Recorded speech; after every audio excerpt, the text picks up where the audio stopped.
আল্লাহ পাক রব্বুল আলামিন বলে, বান্দা তোমরা যদি আমি আল্লাহর বান্দা দাবি করো, আমি আল্লাহ তাআলার পাওনা তোমাদের কাছে আছে, তোমাদের পাওনা আমি আল্লাহর কাছে আছে। আল্লাহ পাক রব্বুল আলামিন সূরাতুন নিসা 36 নম্বর আয়াত বলেন, ওয়া'বুদুল্লাহ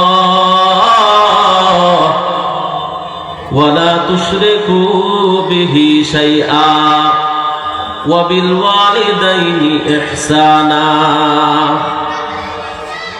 আল্লাহ পাক রব্বুল আলামিন বলে, বান্দা তোমাদের কাছে আমি আল্লাহর পাওনা ইবাদত। কেমন ইবাদত? ওয়া লা তুশরিকু বিহি শাইআ, বান্দা শিরিক মুক্ত ইবাদত আমি আল্লাহ তোমাদের কাছে চাই, এটা আমি আল্লাহর পাওনা। আল্লাহ পাক রব্বুল আলামিন বলে, বান্দা শিরিক মুক্ত ইবাদত আমি আল্লাহকে দিবা, আমি আল্লাহর কাছেও তোমাদের একটা পাওনা আছে, সেই পাওনাটা হচ্ছে জান্নাত। বান্দা তুমি আমার পাওনা দিবা ইবাদত, আমি আল্লাহ তোমার পাওনা দিব জান্নাত। বলেন সুবহানাল্লাহ। আল্লাহ পাক রব্বুল আলামিন বলেন, ওয়া'বুদুল্লাহ, হে বান্দা আসমান বানাইলাম আমি আল্লাহ,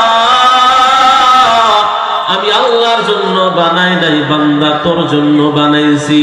সূর্য বানাইছি আমি আল্লাহ, আমি আল্লাহর জন্য বানাই নাই, বান্দা তোর জন্য বানাইছি।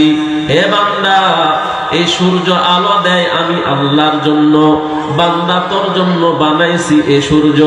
পাহাড় পর্বত বানিয়েছি আমি আল্লাহ, আমি আল্লাহর জন্য বানাই নাই, বান্দা তোর জন্য বানাইছি।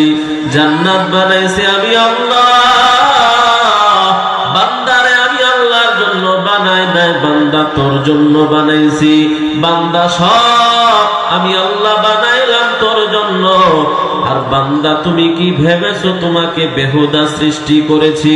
না রে বান্দা না, আমি আল্লাহ পাক রব্বুল আলামিন তোমাকে বেহুদা সৃষ্টি করি নাই, আমি আল্লাহ তাআলা তোমাকে সৃষ্টি করেছি একমাত্র আমি আল্লাহর ইবাদত করার জন্য।